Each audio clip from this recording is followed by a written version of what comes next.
신종증권, 네. 일감 몰아주기, 그리고 최근에 인수합병. 그 세 가지. 그리고 이 세 가지가 삼성 경영권 승계에 다 들어가 있는 거죠. 종합판. 사실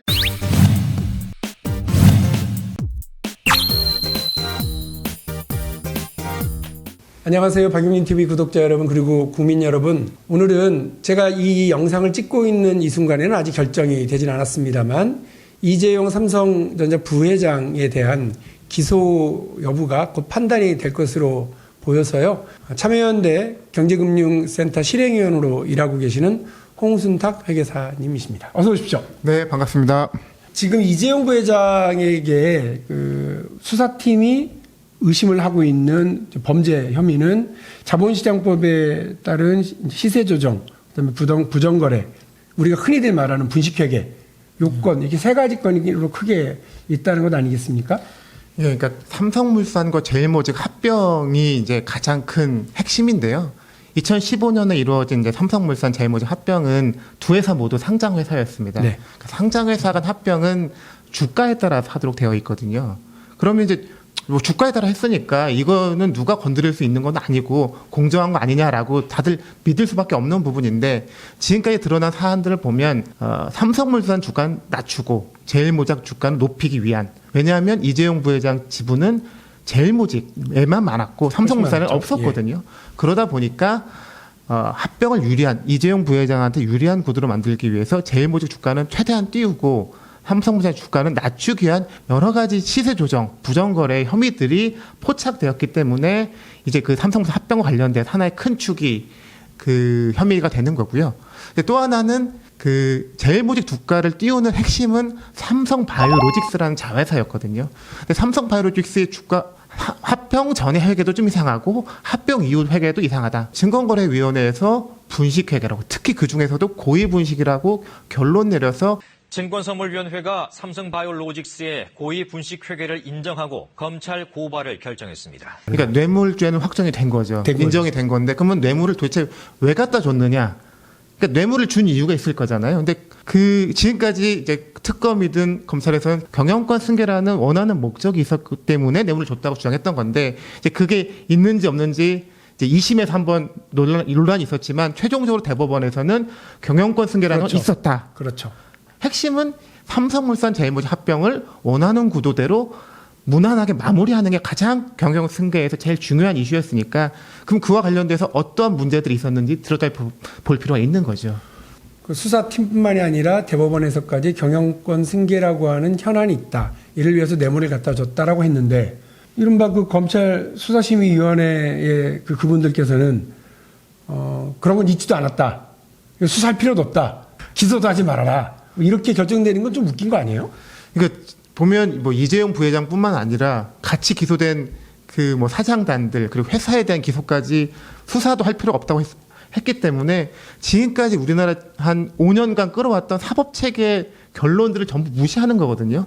그러면 그만한 그 결론을 무시할 만큼의 검토를 하고 사건을 들여다봤으면 그럴 수도 있겠죠. 그런데 보면 단 하루, 그래요. 네. 뭐 30쪽인지 50쪽인지 아주 요약된 페이퍼 그 한 장, 그 하나 문건을 보고 하루 만에 이 한 5년간에 걸쳐서 이루어진 수사를 뒤집는다? 이건 말이 안 된다고 신의 생각합니다. 경지죠. 자료 주고 결론 내렸으니까 전문가 검토를 거쳤다. 저는 이것도 말이 안 된다고 생각해요. 그러니까 그 해당 분야의 내용을 깊이 있게 들여다보지 않으면 이해할 수 없을 정도로 복잡하거든요. 몇 달간 보고 간신히 이해하는 내용을 자기 전공도 아닌 것을 들어가서 하루 만에 내가 모든 걸 파악해서 결론을 내릴 수 있다. 이것은 저는 말도 안 된다고 생각합니다. 일반 국민들의 그냥 여론 지형 혹은 각각이 갖고 있는 예단들이 그냥 엉켜서 이런 결론이 나온 거 아니냐라고 하는 우려들이 나름 꽤 있었는데 그 부분을 지금 지적을 해주시는 것 같아요. 그러니까 사실 수사심의위원회라는 게 이런 기업 범죄에 대한 기소 여부를 판단하기 위해서 만들어진 건 아닌 것 같아요. 일반적인 사안, 누구나 이해할 수 있는 사안인데 사회적 약자가 부당하게 수사를 당해서 기소를 당하는 걸 막을 수 없을 때, 이런 거는 일반 국민이면 충분히 이해할 수 있는 사안이 사회적 약자가 자기를 보호받기 위한 수단으로 만들어 놓은 거니까 전체 여론 지형을 반영해서 예. 상식적인 판단을 하라는 건데 지금 이 사안은 그런 게 아니잖아요. 예. 기업 범죄들은 각종 전문가가 동원돼서 아주 교묘하게 사건을 짜놓고 그렇기 때문에 그걸 이해하는데도 몇 달이 걸리고 수사하는 데는 몇 년이 걸리는 건데 이런 것을 검토하기에는 수사심의위원회가 전혀 적절하지 않은 틀인 것 같습니다. 삼성물산과 제일모직의 합병 과정 어떤 문제들이 있었습니까? 합병을 최대한 유리하게 제일모직 가치는 높이고 삼성물산 주가는 낮춰서 하는 준비 단계가 있을 거고 그리고 이제 합병이라는 게 결국 회사의 공식적인 의사결정이니까 이사회와 주주총회를 통과하는 단계가 있을 거고 그리고 이제 뒤에 수습하는 과정이 있을 건데요. 그래서 사전 준비 그리고 실행 사후 수습 이렇게 세 개를 나눠서 좀 보면 좀 이제 정리가 되는데요. 사전 준비 보면 삼성물산 주가는 최대한 낮췄어야 돼요. 어떻게 낮출 거냐? 삼성물산의 이제 그 사업은 건설과 상사, 이제 그 외국과 무역하는 부분, 이제 그렇죠. 두 부분 다 1입니다. 합병이 준비되는 2015년 상반기에 수주를 하지 않습니다. 근데 2015년이 어떤 상황이 생각해 보면 최경환 부총리가 2014년 8월에 들어와서 빚내서 집세하라. 그렇죠. 그러니까 부동산 경기가 계속 하락하다가 2014년 하반기부터 턴해서 상승하고 있던 시기였거든요. 그래서 모든 건설사들이 공급을 늘리고 공격적으로 사업을 했던 때였어요. 그런데 주식도 삼성물산이 다 뛰었겠네요. 그러면 다른 건설사 주가는 다 건설사들은? 많이 올랐죠. 네. 그런데 삼성물산만 유일하게 국내 수주를 안 합니다. 3년 전에 삼성물산이 제일모직과 합병할 당시에 건설 수주액이 확 줄면서 삼성물산의 주가도 떨어졌습니다. 당시에 총수 일가에 유리한 합병 비율을 만들기 위해서 일부러 수주를 줄인 것이 아니냐 이런 의혹이 일었습니다. 한 300채 했다고 그러더라고요. 네. 그러니까 상반기 내내 딱 300채만 하고 공급을 안 하는데 딱 합병이 딱 결정되고 나니까 만 가구 그렇죠. 공급 발표를 합니다. 네. 그러니까 의도적으로 안 하는 게 보이는 거죠. 그리고 이제 해외 수주. 사실 해외 수주는 주가에 그러니까 해외 수주에 따라 공시만 나도 주가에 좋은 영향을 주잖아요. 그럼요. 그리고 일반적인 합병 생각해 보면 내 회사 주가가 조금이라도 올라야 되니까 있는 공시 없는 거 다 끌어내서 어떻게든 부양을 하고 싶어 하거든요. 그렇죠. 그런데 카타르에서 2조 원짜리 수주를 했는데 그것을 공시를 안 합니다. 숨겨버립니다. 당시 물산 전체 1분기 영업이익은 약 60억 원으로 1년 전에 40% 수준이었습니다. 또 2조 원대 해외 수주를 사실상 따놓고도 합병 성패를 가르는 주주총회 직후에 공개하게 됐습니다. 그러니까 합병 주가는 이사회 일 기준으로 결정하거든요. 이사회 전일까지 전에 수주를 했는데 숨기다가 이것도 역시 주주총회 끝나고 나서 공개를 합니다. 그러니까 공사하던 물량들을 계열사로 넘겨버립니다. 이런 것들 행위들이 2015년 상반기 내내 있었던 거죠. 그러니까 어떻게든 삼성물산 경영 실적을 악화시켜서 주가를 떨어뜨리기 위한 조직적인 흐름이 있었죠. 이 흐름이 의심스럽다고 하는 것은 판결문에도 한번 나오는데요. 네. 그러니까 일반적이라고 하면 정상적이라고 하면 그 주식을 사오는 가격도 딱 이사회 전일을 기준으로 한 주가를 기준으로 하게 돼 있어요. 판사가 보기에는 그 합병 전 상반기 상황이 너무 말도 안 된다. 이거는 삼성물산 주가를 의도적으로 낮추기 위해서 누군가의 의도가 있다. 그리고 이건이 이재용을 위한 거다. 그래서 상장회사 주가가 결정된 게 있는데 그거를 무시하고 2014년 12월로 돌아가서 그 당시 기준 주가를 기준으로 주식을 되사오는 가격을 재산정해라 라는 판결이 나옵니다. 합병에 유리한 구도, 다시 말해서 제일모직의 주식을 많이 가지고 있었던 이건희 부회장과 그 일가들에게 더 도움이 될 수 있도록 삼성물산의 주식 가치는 떨어뜨리는 쪽의 작업이 있었다. 몇 가지 얘기를 해주셨어요. 그럼 이제 반대로 제일모직의 가치를 높이기 위한 방법은 뭐가 있었죠? 네, 이제 제일모직이 사실은 옛날에 에버랜드거든요. 에버랜드죠. 네. 예. 근데 제일모직이라는 회사가 에버랜드다 보니까 사실 사업이 그렇게 고성장 산업이 없어요. 땅이 좀 많죠. 네.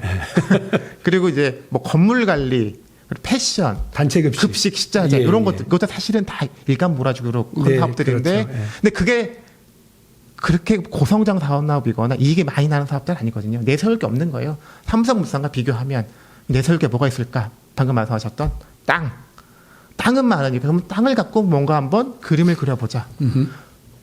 이제 그런 의도가 드러나는 게 2015년에 갑자기 에버랜드의 땅에 있는 표준지들이 원래는 하나였는데 7개로 쪼개지더니 갑자기 폭등을 합니다. 공시지가가 폭등해버린 거죠. 거래가 있는 것도 아닌데. 그러니까 공시지가는 사실은 거래와 상관없이 이제 어쨌든 그 국가에서 매겨주는 건데 보통 주변에 거래가 있었으면 거래 가격 기준으로 올려줄 수도 있는데 거래가 있었던 것도 아닌데 아무런 특별한 이유가 없는데 갑자기 공시지가가 최대 4배 정도 올라버립니다. 국민연금공단 리서치팀은 우선 제일모직 소유의 에버랜드 땅값을 부풀렸습니다.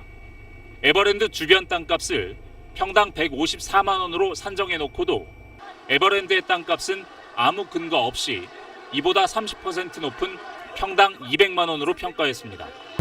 그리고 그 시기에 맞춰서 또 용인시와 그 땅을 대규모 테마파크로 개발하겠다는 MOU도 맺고요.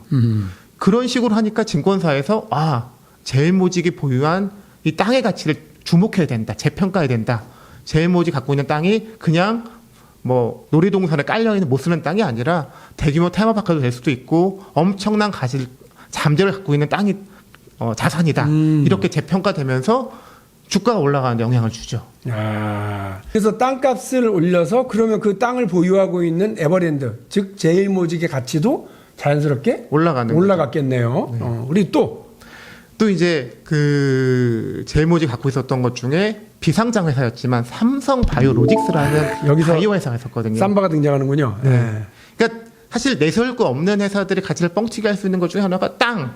그리고 요즘은 또 바이오거든요. 네. 그러니까 이제 근데 바이오 자회사가 사실 2011년에 설립돼서 아직 뭐 제대로 돌아가지가 않는 회사였어요. 이 회사의 가치를 이제 계속 이제 이 긍정적이다, 나스닥 상장할 거다. 그리고 또 이제 여기서 또 부식회가 나오는데 삼성바이오로직스는 그 비즈니스가 의약품 위탁 생산이에요. 다른 사람이 갖고 있는 약을 생산만 대신 해줘.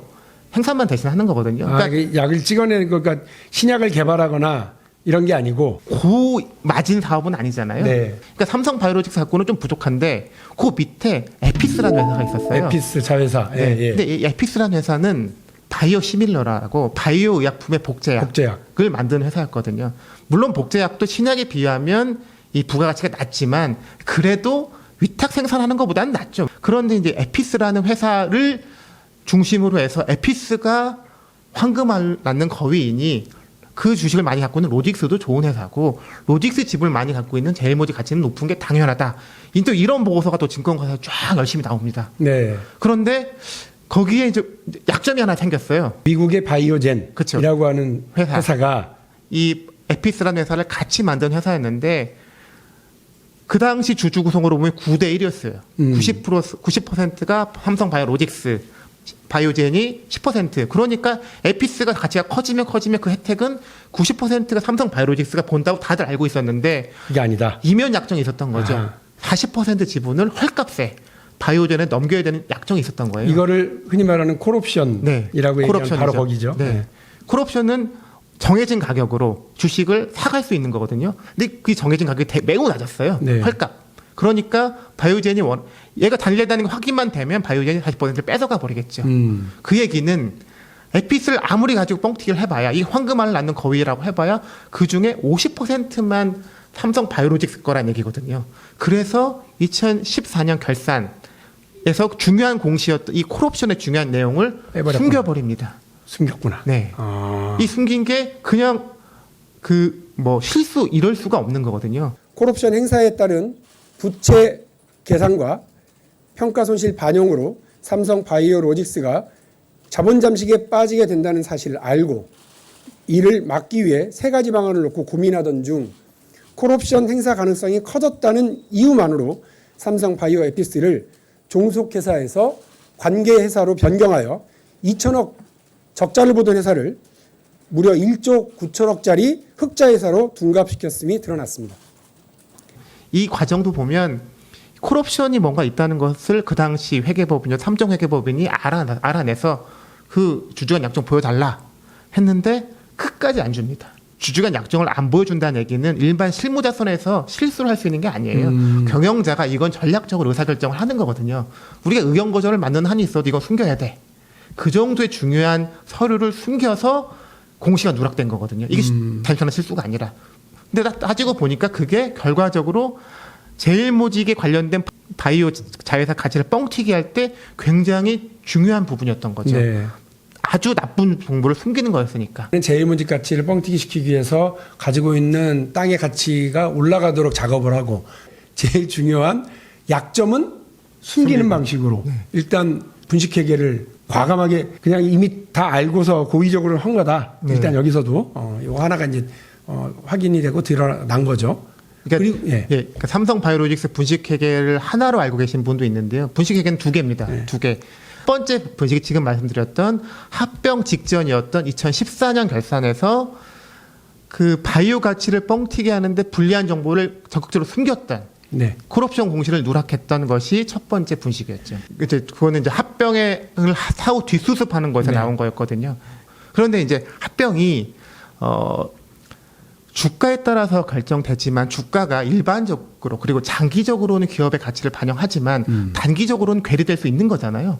기업의 주가가 항상 기업의 가치를 반영한다고 주장하는 거는 말이 안 되는 거거든요. 네, 예. 얼마든지 괴리될 수 있는 거고 그래서 기업들도 적어도 이 주가에서 합병하는 게 맞는 행위인지를 검토를 합니다. 그거를 삼성물산과 제일모직이 회계법인한테 의뢰를 해서 검토보고를 했더라고요. 검토서를. 이 주가에 따른 합병률 1대 0.35가 나한테 불리한 건 아닌지. 그런데 그 보고서가 엉망으로 되어 있습니다. 엉망으로. 거기 보면 지금까지 나왔던 그 땅을 막 부풀리는 것도 반영돼 있고 바이오 가치를 부풀리는 것도 다 있지만 이를테면 존재하지도 않는 제일모직 사업부를 제일모직이 직접 하는 바이오 사업부도 있대더라. 그거를 3조 원 정도로 반영하자. 이게 보고서에 나오거든요. 네, 예, 예. 국민연금 담당자도 그게 궁금해서 제일모직에 물어봤더니 뭐라고 답변하냐면 에버랜드에 동물도 있고 식물도 있잖아요. 네, 네, 네. 그러니까 그 동물과 식물을 이용한 바이오 사업을 구상 중인데 그게 네? 이거다. 이렇게 답을 했다고 나와요. 아니 동물은 식물은 운영하면 그게 바이오 사업이에요? 그러니까요. 아, 그런데 제일모직 바이오라는 3조 원을 평가하고 이렇게 말도 안 되는 작업을 해서 1대 0.35 삼성물산 입장에서 불리하지 않다라는 보고서를 삼성물산 경영진한테 냅니다. 그 다음 허들이 이제 주주총회였죠. 삼성물산, 이 합병 구조에서 불리한 삼성물산의 최대 주주가 국민연금이었거든요. 그렇죠. 근데 국민연금이 찬성할 수 없는 손해 보는 일을 조건이었기 때문에 찬성해 줘야 되니까. 어떻게든 국민연금을 설득해서 결정을 하도록 유도했어야 되는 거죠. 그래서 이 보고서, 말도 안 되는 이 삼성물산 경영진이 발주해서 안진에게 본인이 만들었는데요. 1대 0.35 괜찮다는 보고서가 이상하게 국민연금에 전달이 됩니다. 그래서 국민연금이 내가 해본 것도 있지만 안진에게 법인 또 이제 제일모직 의뢰다 삼성회계법인 한 것도 있는데 외부 회계법인 한 것도 보니까 1대 0.35가 말이 된다고 하더라. 그러니 찬성해도 됩니다라는 보고서가 올라가서 투자위원회에서 찬성 가결 땅땅땅 두들리고 넘어가 버린 거죠. 국민연금 근데 내부에서도 그때 반발이 만만치 않았잖아요, 사실은. 그 내부 보고서도 사후에 조작된 게 밝혀졌죠. 예. 첫 번째 국민연금 내부자의 보고서는 1대 0.64 정도가 적정하다라고 나왔는데 그럼 합병 부결이지. 찬성할 수가 없는 예, 거죠. 예, 예. 차이가 너무 크니까. 그런데 이제 위에서 지시가 내려온 거죠. 바이오 좀 더 부풀려봐. 토지 좀 더 부풀려봐. 이렇게 해서 결과적으로 1대 0.46 정도 나왔습니다. 다양한 자료 등을 바탕으로 국민연금은 물론 국내외 의결권 자문기관들은 삼성 측이 제시한 합병 비율 1대 0.35보다 높은 비율을 제시했습니다. 심지어 합병 당사자인 삼성물산과 제일모직이 지정한 회계법인도 더 높은 비율을 제시했습니다. 최대 가장 큰 회사였던 ISS 보고서도 국민연금이 의뢰해서 들어온 게 있었는데 거기는 1대1 정도가 적당하다고 얘기했거든요. 거기는 말도 안 되니까 반대라고 했었는데 하나는 반대지만 내부 보고서 괜찮게 나왔고 그 회계법인 2군데 보고서도 0.35가 괜찮다고 나왔으니 이거는 찬성해도 된다라고 이렇게 분위기를 몰아가죠. 내부 회의록을 읽어보면 이 합병 찬성하는 게 맞다라고 몰아가서 찬성 결정을 유도해냅니다. 이 국민연금의 주주총회의 그 찬성을 얻어내기 위해서 그 이 과정에서 뇌물이 오고 가고 박근혜 최순실과의 만남 이런 것들 전체 과정에 대한 수사가 있었던 게 지난번 국정농단 사건의 특검이었고요. 그 수사 결과로 그리고 재판의 결과로 홍한선, 문영표, 그다음에 경제수석 안종범 다 구속. 그렇죠? 최순실 구속. 박근혜 구속. 이재용 구속됐다가 나왔다가 지금 마지막 지금 이제 형량 다시 이렇게 하고 있는 중에 이 사건입니다. 그러니까 전체 이 그 흐름에서 국민연금의 찬성을 끌어내기 위해서 뇌물을 주고받고 또 이 과정에서 국민연금의 의결권과 관련된 조작을 했었던 이 관련자들에 대한 수사와 재판 결과는 이렇게 다 유죄로 이미 나와 있다. 요거 말씀 먼저 드리고요. 자, 그러면 이제 지금 아까 지금까지 쭉 말씀하신 건 제일모직과 삼성물산의 합병 과정에서 삼성물산의 주가는 가라앉히고 떨어뜨리고 제일모직의 가치는 높이기 위한 이 과정 전체가 있었다. 그리고 거기에 이 부분들 속에서 주식 가격을 떨어뜨리는 행위 혹은 높이기 위한 행위를 시세조정이라고 하는 걸로 이제 잡은 것 같죠. 부정거래라고 하는 건 어떤 부분을 두고서 검찰이 기소를 하려고 그럴까요?